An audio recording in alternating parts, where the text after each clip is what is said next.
এক ব্যক্তি, তার আমল আখলাক মোটামুটি ভালোই ছিল, কিন্তু সে এই পশু কোরবানি করতো না। পশু কোরবানি করতে তার কাছে কেমন যেন মনে হয়। কোরবানি সে করেনি। সে এক রাত্রে একটা স্বপ্ন দেখল। সে স্বপ্নে দেখতেছে হাসর কিয়ামত হয়ে গেছে। এখন হাসরের ময়দানে সকলে পুল সিরাতের কিনারে দাঁড়িয়ে রয়েছে। এখন সেটা পার হতে হবে। সেই ব্যক্তি স্বপ্নে দেখতেছে যে অনেক লক্ষ লক্ষ কোটি কোটি লোক দাঁড়িয়ে রয়েছে। হঠাৎ করে কোথা থেকে একটা পশু আসে, এসে একজন করে নিয়ে পুল সিরাত পার হয়ে যায়। এভাবে যেতে যেতে চোখের পলকে দেখা গেল অনেক লোক চলে গেল, প্রায় সমস্ত লোকই চলে গেল। শেষ পর্যন্ত সে একাই রয়ে গেল এবং ফেরেশতারা সেখানে ছিলেন। সে অপেক্ষা করতে থাকলো, তার জন্য কোনো বাহন আসতেছে না।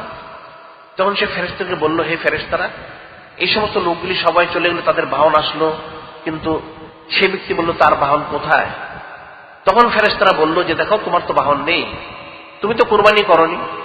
এই সমস্ত লোকগুলি কোরবানি করেছিল, তাদের সে পশুগুলি বাহনে আজকে তাদেরকে চোখের পলকে পুল সিরাত পার করে নিয়ে গেছে। সুবহানাল্লাহ।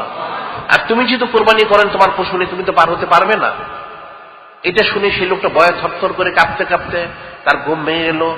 ঘুম থেকে উঠে সে ইস্তিগফার করলো, তওবা করলো, তার পিছনের কাফারগুলি সে আদায় করলো এবং সামনে সে কোরবানি দেওয়া শুরু করলো। সুবহানাল্লাহ।